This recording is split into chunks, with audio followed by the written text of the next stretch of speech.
Hình diệu thấy đêm nay muôn ngàn ánh sao rạng ngời, hoa cùng câu hát thiên thần báo tin vui mừng, bình an cho muôn dân, trời cao vinh hiến danh ngài, hạnh phúc đến cho trần gian, Giêsu ra đời.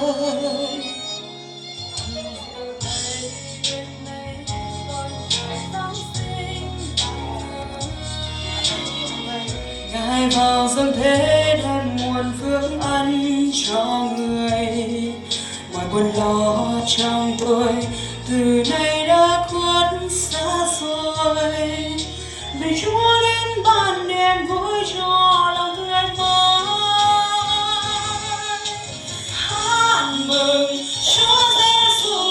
ra đời, Ngài đến ban cho niềm hy vọng cho khắp muôn dân được sống an vui. Nào ta hát mừng Chúa giáng sinh làm con người, Ngài đến xóa đi mọi lo âu, và Chúa đến đem tình yêu cho người hôm nay.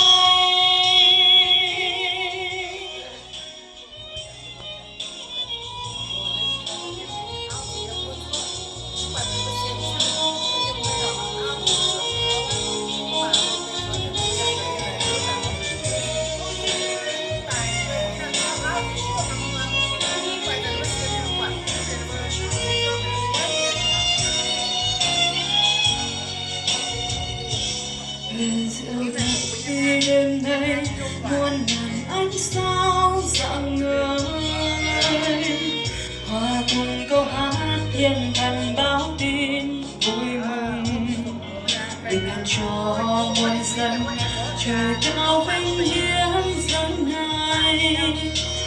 phước đến cho trần gian, Giêsu ra đời. Đêm nay con trời giáng sinh làm người, Ngài vào dâng thế đem muôn phước ân cho người, mọi buồn lo trong tôi từ nay đã khuất xa xôi,